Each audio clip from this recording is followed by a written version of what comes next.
Bayless says otherwise. That's a problem. They want. I actually texted Shedeur because I know him very well. And I said, dude, whatever happens, wherever you go, that's your first day. Day 2 matters more than the draft. I was one. So we're to believe that nobody in the Raiders organization at any point in time before the draft said, hey, Tom, what's your opinion of Shedeur? And by the way, the Raiders did need a quarterback desperately badly before they went out and acquired Geno Smith. But my point is, at no point, neither Pete Carroll, nor John Spytek, nor Mark Davis said, hey, Tom, give us your take on Shedeur. Stop it, Tom. Quit lying to us, Tom. Quit dodging the truth, Tom. I'm just gonna say it. I'm calling bull. Peace, this is King Messiah. Go ahead and hit that subscribe button. Today we're talking about Tom Brady and Skip Bayless. Did Tom Brady intentionally pass up on Shedeur Sanders? Let's get into the video.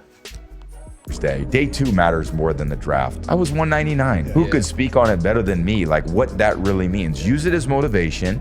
You're gonna get your chances. Go take advantage of it. Tom Brady has called me out. I guess he's called me a liar. So I'm about to call BS on Tom Brady because Tom, you know and I know everything I said about you and Shedeur Sanders is obviously exactly right. I said on the Skip Bayless show, and I tweeted several times,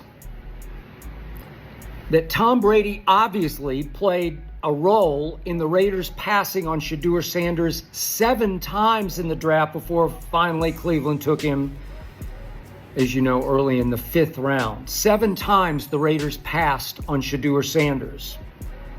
Yet when Tom Brady was asked on the Jake Paul podcast why Shedeur fell so far,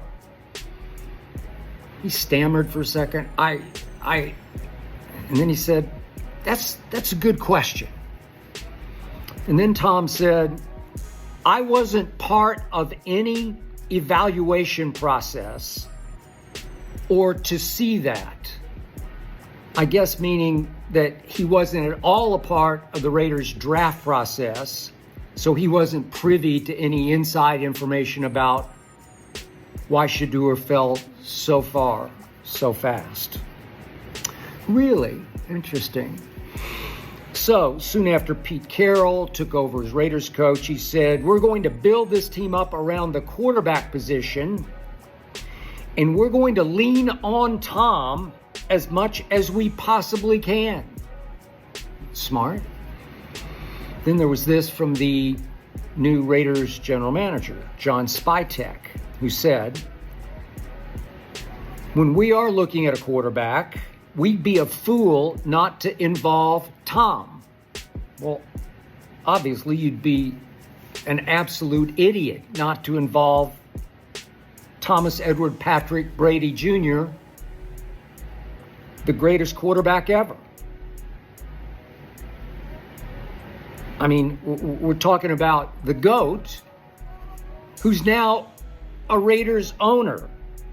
And not only that, but Tom is close friends with Mark Davis, the majority owner of the Raiders.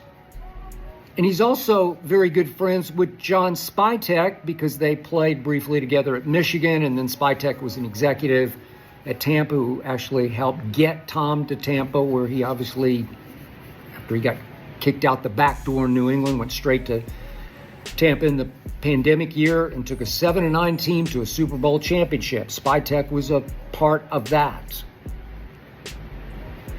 And most important to this question is that Shedeur Sanders became the most debatable player by far in this draft.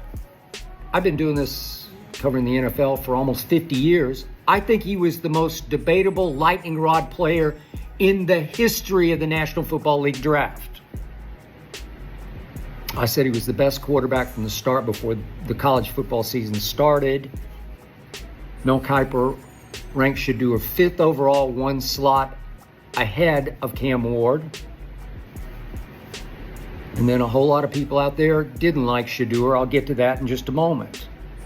But I considered it a strength of Shedeur's that since he was in high school, it may go back before that, you'd know this better than I would, Tom. Tom Brady mentored and coached Shedeur Sanders all the way up through high school and into college and through college.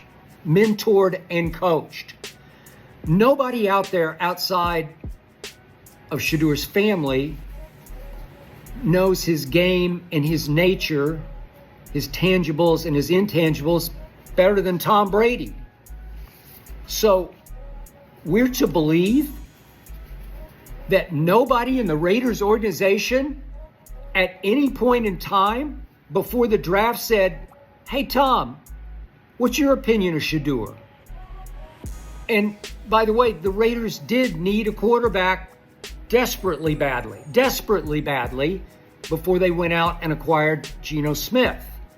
But my point is, at no point, neither Pete Carroll, nor John Spytek, nor Mark Davis said, "Hey, Tom,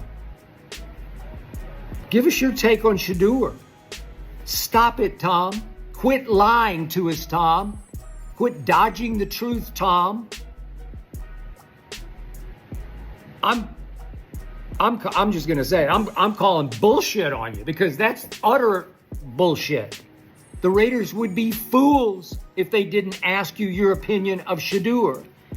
And obviously, as I'm about to detail, you said no to Shedeur because they did pass him 7 straight times with 3 picks in the 3rd round and 2 in the 4th round. They just passed and passed and passed. I don't know exactly what you didn't like about Shedeur, but you obviously vetoed Shedeur. I don't know if you don't like his intangibles, the way a lot of people around the NFL thought he was just too brash and too arrogant and too spoiled and privileged and entitled and blah, blah, blah, blah. I've heard it all. I'm still hearing it all. I'm getting it from all sides. I know it all, Tom, and I'm about to spit it all out. You've heard it all, Tom. Maybe it was the intangibles that turned you away, or maybe you watched him evolve as a quarterback and you just said, no, he just can't play in this league. A lot of people thought you couldn't play in this league, you 6th round draft pick that you were. So maybe you did to Shedeur what they did unto you, Tom. But you obviously said no. And I get it that Pete Carroll said, going on 74 years of age, maybe this is his last gig. I don't know. Maybe he thinks it's his last gig. And he said, I need a quarterback. I need a quarterback who's proven to me that he can handle it. Somebody I trust under fire. And he became a Geno believer in Seattle. So you went out for a 3rd round pick and you got Geno Smith, and you gave him a couple of more years at around, what can he make, around $40 million a year? It's pretty good money. And Geno's pretty good. I don't think his ceiling is nearly as high as Shedeur's, but that's just me. But you banked on Geno for a couple of years more. What is he, 34? And yet, I'm looking at your situation even after you acquired Geno, and I'm thinking, man, Shedeur would make the perfect understudy with Tom Brady still mentoring and coaching for a couple of years. Perfect, beautiful. Like maybe 3 years, like Aaron Rodgers in Green Bay. You obviously just didn't believe in this kid, and you should own that. You should just acknowledge it. It's okay. There's no problem with it. That's the way I do business. Just own it. I mean, I own the fact that from the start I said, these are the things, just own it. I mean, I own the fact that from the start I said, these are the things I love about Shedeur Sanders. He's deadly accurate, led the nation in passing percentage last year, completion percentage. He's as tough as any quarterback, college quarterback I've ever watched. I've been watching college football for a long, long time. He took hellacious beatings both years. I know he held the ball too long. I get it. He's trying to, with all of his heart and all his soul, win football games for his pops with a team that was under-talented in way too many spots, often in the offensive line. Well, there you have it. I think Skip Bayless made some pretty good points. I mean, Tom Brady can't play the I don't know what happened role, or, I didn't have anything to do with the evaluation. Tom Brady is a minority owner of the Raiders, but everyone knows Tom Brady, he has rank and he has pull. He has influence. I mean, arguably one of the greatest quarterbacks of the NFL. You best believe he could have swayed the majority owner. And like Skip Bayless detailed in the video, I mean, Tom Brady is good friends with the majority owner. Why would you not have Tom Brady be in charge of your quarterback selection? Which, I mean, there is no better expert in the position of quarterback than Tom Brady. I mean, it just seemed like a perfect fit, like a perfect storyline. Tom Brady's mentee, the person that Tom Brady mentored, Shedeur Sanders, is drafted to his team, and he goes off to do great things. It seemed like a great NFL storyline, and I don't know what will cause the owners of the Raiders to pass up on Shedeur, knowing that Shedeur fit all of the metrics. He fit the rubric of being a great quarterback for the team. And Tom Brady knows Shedeur. So I think that's another thing. Tom Brady knows Shedeur, but I think Shedeur, he was saying, I'm going Brady mode. And, Shedeur's legacy was starting to become, I want to say, interweaving with Tom Brady's legacy. And I think Tom Brady wanted to kind of have Shedeur create his own legacy. He didn't want Shedeur Sanders to ride off the wings of his legacy. Already being mentored by Tom Brady, being good friends with Tom Brady, it was natural that people would say, well, hey, is Shedeur next to being the greatest quarterback of all time? Will he live up to the hype? Will he live up to the name? And I just think Tom Brady did not want to have that type of confusion. Also, I just think they didn't want to pay him, $40 million. They didn't want to pay Shedeur Sanders the $40 million. I think that's ultimately what it boils down to.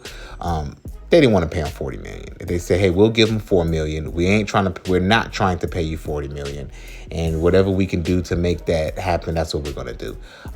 Hey, I want to know, what are your thoughts? I just think it was interesting. Skip Bayless and Tom Brady going back and forth. It's always funny when you see a media giant and an NFL legend go at it and just see what's the truth. I don't think Skip Bayless has any reason to drum up controversy. I think Skip Bayless is he's always been a big fan of Tom Brady. So I don't think that's what it is. I think it's deeper than that. I think it's the truth. I think Skip Bayless knows that Tom Brady had some say, and there's nothing wrong with that. We're not crying over spilled milk. We're not saying Shedeur is owed more. No, we're just pointing out the facts. That's all. We're not crying about it. We're not complaining. We're just having a dialogue. And that's what media and media is all about. Journalism is all about. We cover the stories that are on the minds of the people.